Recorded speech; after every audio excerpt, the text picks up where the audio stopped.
4 దశాబ్దాల సుదీర్ఘ రాజకీయ అనుభవం ఉన్న నాయకుడిని అక్రమ కేసుల్లో బంధించారు. వారి తెలుగుదేశం పార్టీ కార్యకర్తల్ని, సీనియర్ నాయకుల్ని రోడ్డు మీదకి రావాలంటే భయపడేలా చేశారు. ఇక నాలాంటి వాణ్ణి తిట్టని తిట్టు లేదు, పాల్ చేయని అవమానం లేదు, చేయని కుట్ర లేదు, వేయని కుతంత్రం లేదు. ఈ ఎన్నికల్లో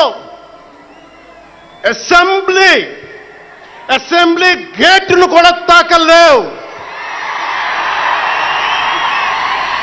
అని మనల్ని ఛాలెంజ్ చేసి సరిచిన ఆ తొడల్ని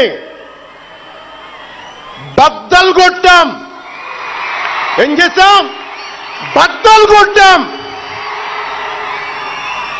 బద్దలు కొట్టి ఆంధ్రప్రదేశ్ అసెంబ్లీలో 21 మంది ఎమ్మెల్యేలతోటి, పార్లమెంటులో 2 ఎంపీలతోటి అడుగు పెట్టాం.